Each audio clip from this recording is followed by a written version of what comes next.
Il y en a toujours une dans votre appareil photo, votre téléphone portable ou votre GPS, et parce qu'elle permet de réaliser des économies d'énergie, la photorésistance est un composant incontournable.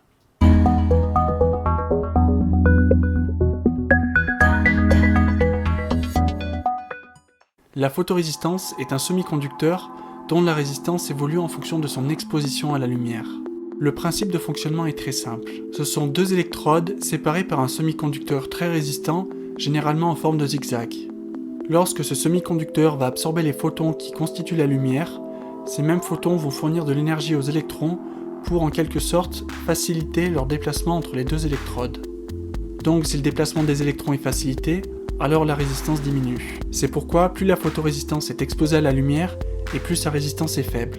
Par contre, elle ne diminue pas linéairement. Maintenant, si vous vous demandez pourquoi le semi-conducteur est en forme de zigzag, c'est tout simplement pour optimiser sa sensibilité à la lumière. Et plus le zigzag est fin, plus la résistance sera faible. Alors faites attention, on symbolise la photorésistance comme ceci. Mais ça ne veut surtout pas dire que les deux électrodes sont reliées par le semi-conducteur. Elles sont bel et bien séparées par le semi-conducteur. Pour tester une photorésistance, je vous propose le montage suivant. Connectez la photorésistance entre l'entrée A0 et une tension 5 volts. Ensuite, placez une résistance de 10 kΩ entre A0 et la masse pour créer un pont diviseur de tension.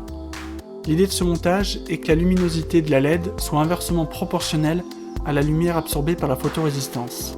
Concernant le programme, on lit la valeur sur l'entrée analogue A0, puis on réalise la fonction inverse comme ceci.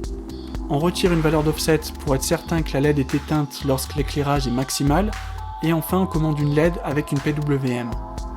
Je précise que la valeur d'offset dépend de votre environnement et que c'est bien évidemment à vous de fixer cette valeur. Observez le résultat.